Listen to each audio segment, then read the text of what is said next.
আমারে বলে হুজুর আল্লাহর রহমতে 20 রাকাত তারাবি পড়ছি, আল্লাহ আমগরে হুজুর মিলাইছেন, 13 পাইছি না, একটা 13 পাইছেন। আমি কইলাম চাচা কেন 13 পাইছেন না কেন? টনটুন না হুজুর, টনটুন। আমি কইলাম মানে টনটুন না হুজুর মানে? টনটুন না হুজুর কি? মানে এত দ্রুত জাফারি মেশিনে নামাজ পড়ায়, আল্লাহর দয়ায় হেবাটা খুশি।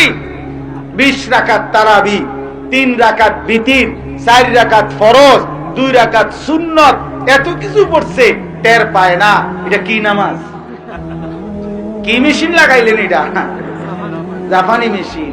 পরে আমি বলছিলাম ওই চাচারে, চাচা আমার নাম আনিসুর রহমান আশরাফি, আমনে আমনের ওই টনটন্না হুজুরে কইেন, আমার নাম ধরে বলবেন যে হুজুরে বলছে আমনেরে আর মুসল্লির একসাথে টাঙ্গাইয়া ফিটবো, মানে আমনে কইেন আমার নামে। পরে যদি হুজুরে আমার লগে বুঝাপড়া করন লাগে, আমার লগে বুঝবো, ওটা বুঝবো, হুজুর যেই হোক তে বুঝবো যে এই হুজুর বড় বেজাইল্লা। কি নামাজ এটা?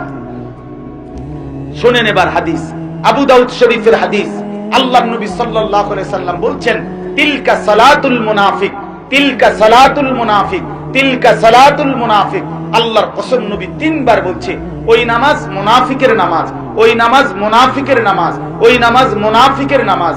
কামা ফানাক্কারা আরবাআন লা ইয়াযকুরুনাল্লাহা ইল্লা কালিলা, যে শুধু দাঁড়াইলো আর 4 রাকাত যেন 4টা ঠোকর মারলো, ঠিকমতো আল্লাহর জিকির, তাসবিহ, সূরা, কিরাত, দোয়া, কালাম আদায় করলো না। রাসূল বলেন এটা মুনাফিকের নামাজ, মুনাফিকের নামাজ, মুনাফিকের নামাজ।